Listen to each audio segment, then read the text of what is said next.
come to play. How you get it, whatever you tryna get, it's one way to live it, do it right, nigga. And we on the mission to get whatever we vision, and we finna be alright. So put your hands up and never let them down. Everybody stand up, listen to the man now. Made a different plan up, and we ain't playing around. We ain't playing around, nigga. Almost 24 or 26 scholarships, and I received 18 of them. Man. So on top of my candy money, if it wasn't for Miss Paynier, I would have not been a part of the Johnson Scholars Scholarship Program. So coming into FAMU, I was able to graduate with an additional $10,000 scholarship on top. So a lot of money that I did have from selling candy and snacks and drinks, I was able to utilize that for getting my own apartment. I had put $5,000 and got my own Ford Focus with the support of my mentor, Mr. Buck, with Student Aces, you know?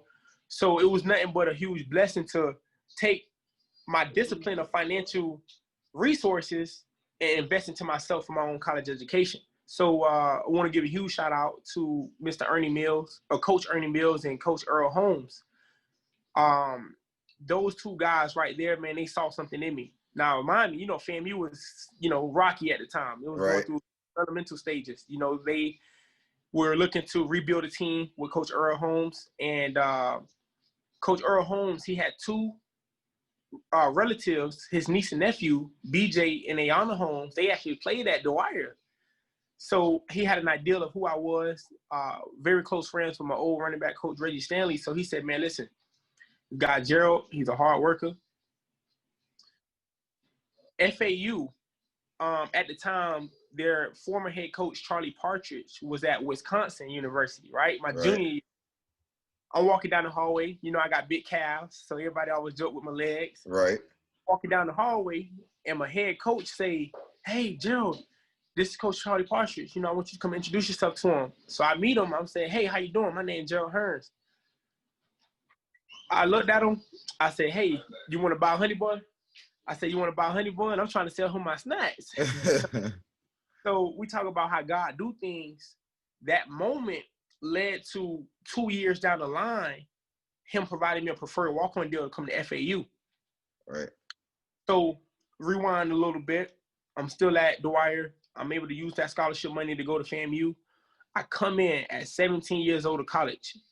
Every day I'm at summer workouts. My former teammate, Dennis Hall, he provided an opportunity for me to let me stay at his apartment. I ain't had nowhere to stay. And it was so sad because we won a state championship that year in 2013-14, right? Man, FAMU, in the first week, I got my state championship ring stolen. I got clothes stolen from me, case of water. Man, it was that's fair, man. Yeah, it's FAMU at the time. So, you know, I'm pissed off, bro. Right. Had to buy a new championship ring. So the reason why I'm saying this is that these were different phases of adversity that I had to deal with. And as I write my book right now, it's called Built to Brick by Brick, and I can't wait to publish it once I get more in depth with some things. To give a brief moment of that trial and tribulation, I had choices to make. I had decisions. Do I want to retaliate? Do I want to risk my future? Do I want to get a record? Do I want to get potentially kicked out of school? Do I want to potentially get out of the team? So these are core components of my life that was a part of building brick by brick. So that's why I go so hard. That's why when I announce it, a person may not understand what it is, but I'm open to tell you. Right. That's where those speaking engagements come in at, for those opportunities that I have had in the past and things that I'm planning for the future to put together as a Brick by Brick Academy tour. You know, that's later down the line. But anyways, I say that to say I earned the starting running back position the second day of training camp. I had 6 other running backs ahead of me. Never played running back a full year a day in my life. First time playing college running back. I got transfers from Clemson. Unfortunately, my guy got hurt. Appalachian State, great dude, Tyshawn Holloway, and some other good dudes. I was on the team. But the coaches just saw my work ethic, what I did in the classroom, what I did in the weight room, what I did in the meeting rooms. I studied the playbook. I studied the entire playbook in 2 days. Man. we came back in the locker room, in the team meeting room, in the running back group room. The coach would ask certain plays, "Hey, what's this? What's that?" I would be answering them in like less than half a second. I would raise my hand. Nah, man, Gerald already answered. Y'all need to answer the questions. So that let coaches know that they can trust me. You can put me in. I may not be the fastest or the quickest at the moment, but you're going to get 5 or 6 yards out of me. You gonna know which hole to hit and which, you know what I'm saying, which shed blocks you need, all that. Yeah, I get it. And me, I play fullback, so I'm not afraid of pass pro. If you coming in, I'm knocking you. Right. So I was able to have somewhat of a complete package, even though I wasn't the fastest at that time, you know. And during that developmental stage, I put the work in to become quicker. I put the work in to become faster. After my freshman year, man, we had 7-on-7, spring football. I started seeing a different Gerald Hearns, bro. I started seeing myself making one cut, two quick juke moves and making guys miss. So I knew I had something special.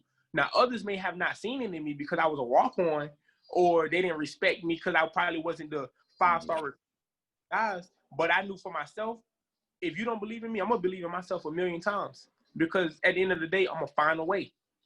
So new coaches come in, coaches get fired. You know, that was a heck of an experience itself. And I was actually about to transfer from FAMU my freshman year, bro. And I had some people talk to me.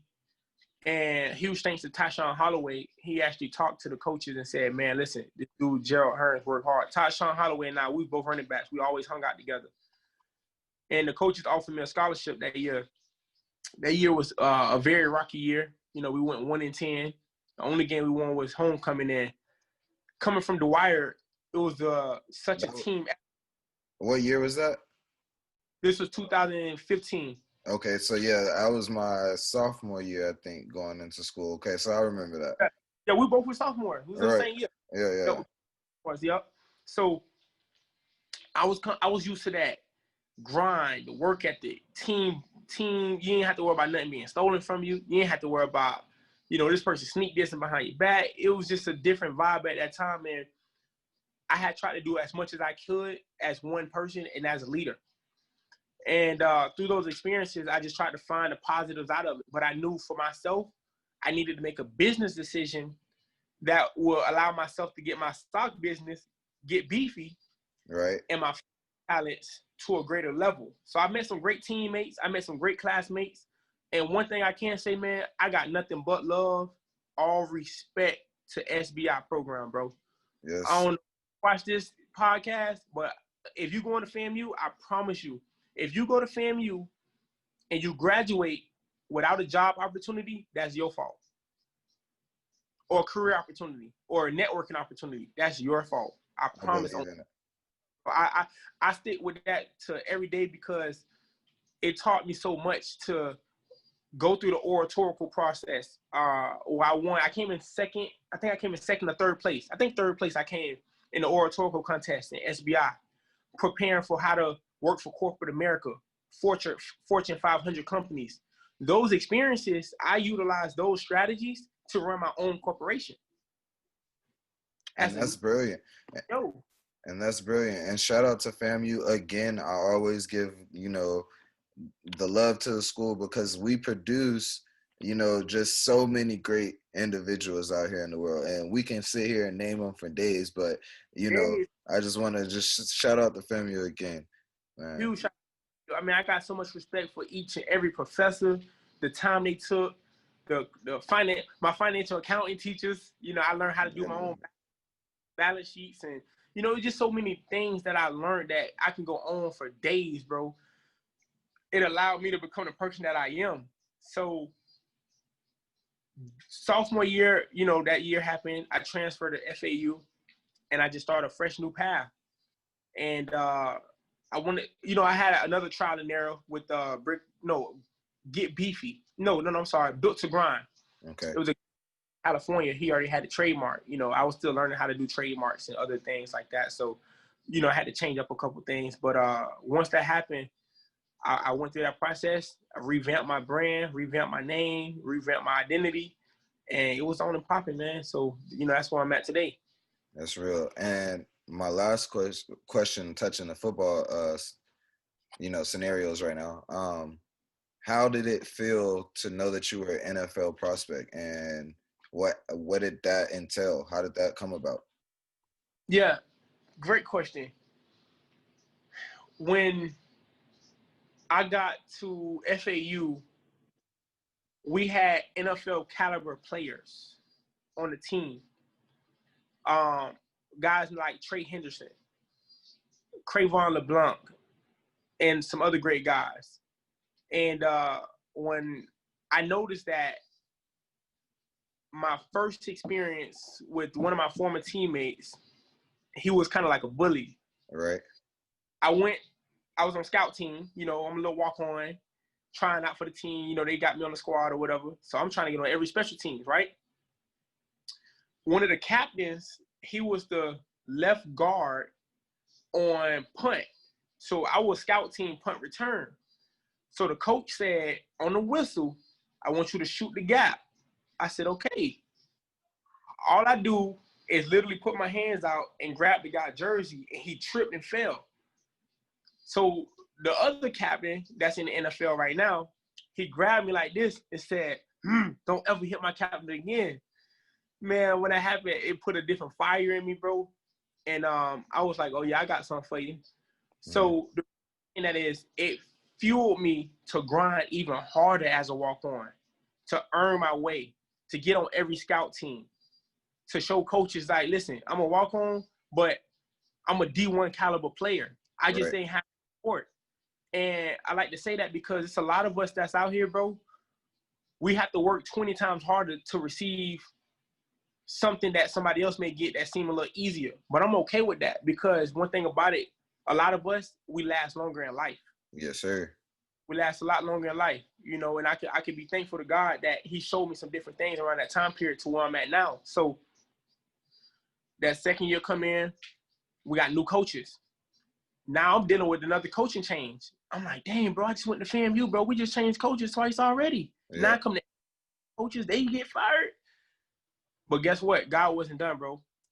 I did not tell anyone this, but in 2014, before I graduated, now I like to pray for realistic things. But we are human, and my few materialistic things that I prayed to God for was I want to go to a college that we're red. Georgia, UGA was my first favorite college, by the way. That's my favorite college. Shout out to my family in Georgia. Yeah. So, unfortunately, I wasn't able to get accepted into that university, but I wanted to go to a college that was red. I wanted to go to a college that I could earn, not win, earn a college championship ring. And I wanted to go to a college where I can have my jersey with my last name on my back. Yeah. Fast forward, bro, despite my journey with FAMU, I would have never thought I would go to FAU, a school with red, a school with my last name on my jersey, and win a college championship ring under Coach Lane Kiffin with a pro running back, Kevin Smith, that taught me a lot of things, taught us as a group a lot.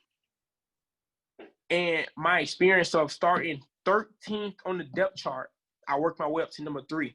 That's brick by brick, bro. Brick by brick. The whole playbook in 3 days. So now I'm showing people that I could manage the workload. I can manage the battles, the hustle, the grind, the whatever that it is that's gonna come. I'm gonna make a way and I'm gonna push through. So that's what allowed me to get that next level experience my senior year to become an NFL prospect. And it was some ups and downs with that, because it was still tough. I was playing behind 2 great running backs, so I didn't receive the amount of playing time that I thought I would have received, work that I put in. But God made it where I was still able to make the most of my experiences when I did get, my name in the game. When my name got called. Right. That's real. Okay. Last few questions, and we're gonna chop it up. So we priorly discussed about an application that you have in the works, in the makings, and on my podcast, I'm starting something new where I would like each guest to drop some free knowledge. And the free knowledge that you dropped on me is what I'm going to re-ask you to drop on you know, the people and the listeners and the viewers of this podcast. So, questions about developers. What questions may some developers ask you about creating your own app, and what application do you have in the works? Okay, so different questions a developer would ask a potential client is, first and foremost, what is it that the first question is, what is your budget? Right. Because they have to know, how much do you have? Are you worth their time? And can they produce some or all of the features that you're looking to have? So that's the first and foremost thing they're going to ask you, because you're coming to them as if you already know what you want. Secondly, they will ask, what do you want your app to be? What business are you running? You know, do you want a hybrid app where it can be connected to your phone and your laptop or computer? Or do you want it to just be solely an app? Is it a product? Is it a service? Is it both? How do you want to lay out your interface? What does that mean? When a person clicks on your app, what showed up on the screen? Your logo? How are the icons placed? What color schemes do you want? Do you want video content that's animated? Do you want video content that's self-recorded or pre-recorded? Certain things like that. So those are some of the basic questions that can really help a person get started. And depending on what kind of app you want to develop, I think it's very wise for a potential client to maybe download a few free apps and get perspectives, because it may sound easy to develop an app, but there are so many encryptions and codes that have to be put in place. So what does that mean? If I put my app on Google Play Store has a completely different encryption than Apple Play Store. Apple has its own type of software. So now I got to pay for two separate applications. So now you have to include that within your budget. You have to see how much this application is going to charge you, or this software is going to charge you for every download. How much do you want to charge for your app? Do you want to charge $1.99, $2.99, $3, $20? Do you want to make it free and then have in-app purchases? So these are different concepts that you have to understand. And hopefully that developer that you work with, if you don't know all of these questions or answers, they can help walk you through that process. And there it is, folks, the free game of the episode. I appreciate. Yes, I was about to jump into that. I was about to say, I appreciate you dropping that knowledge. But now, could you discuss your application and that you're going to be putting out and producing to us? Right. So the name of my app overall for right now, and I may change the name, it all depends. For right now, it's Brick by Brick Academy of Health and Wealth. You know, it's a dual approach, primarily fitness app, a fitness mobile app, and I may also make it a hybrid, because I know some people may want to put it up on their big flat screen TVs at the house if they want to work out from home as a family. You know, my goal with this application is to provide an opportunity of fitness education and workouts. So a lot of individuals don't have that guidance. They may know what they want. Oh, I want to lose 20 pounds. Oh, I want to go on a diet. But where do I start? There's a lot of free courses out there. There's a lot of free things out there, but does it fit you? So because I've been able to inspire a lot of people through my story, I got some nuggets, but I can't share all of them. Yeah, exactly. I want to include some content on that app that's going to allow my app to be different from current apps that are out there. So it will include some special features like and recommendations, custom workouts. You get direct one-on-one training from myself, communication, where, you know, any questions answered, you can email me, you can call. I'm going to be doing live travel events where you can actually tune in Facebook Live and work out with me, whether if I'm at the beach, whether if I'm at a park, whether if I'm here at my crib or at the Brick by Brick office. I'm going to actually include my Brick by Brick merchandise. I have on my website, brickbybrickgear.com. I'm going to make some changes to my website, but currently I have my merch tab and I have a shop tab. The merch tab is my original Brick by Brick products, My shop tab, I have some new custom brick by brick products, and shout out to DGY Consulting was a huge part of that. Former football teammate of mine, Devin G. Young. So I have some very special things that's going to be incorporated within this app that's going to provide a lot of value and some more nuggets that I can't share right now. But it's going to be worth it once I do my pre-launch. And I think it'd be, if a person is open-minded, the price that I will set for that is going to be very beneficial. Correct. And when a person think about how much money they spend on Jordans, Nikes, Under Armour, Louis Vuitton, Fendi, a person can go spend $800 to $1,000 plus on something that provides no value to them or little value. And directly, I'm looking to provide something that's going to provide health and financial and mental value. That's real. And I'm going to drop that somewhere, maybe down in the description for the people to, you know, go follow you and basically just be able to reach you and get your services as well. But if there is anything else as far as places that the listeners and the viewers can reach you, where would they be? So they can go to my Facebook page, which is Gerald, G-E-R-A-L-D, my last name Hearns, H-E-A-R-N-S, or they can attend and visit my Instagram page, which is @ Gerald Hearns, G-R-A-L-D-H-E-A-R-N-S, all together. I also recently created a Brick by Brick Academy Instagram page that people can visit. And very soon, I'm also looking to launch a community Facebook page for Brick by Brick Academy as well. Okay. And I would like to end this by saying thank you for coming to bless the mic. As always, I appreciate you, Brick Bro. I thank you for taking the time out to do this and, you know, just showing genuine love to the show. And thank you for even wanting to come onto the show. You know, I always give thanks to everybody and anybody who comes onto the show.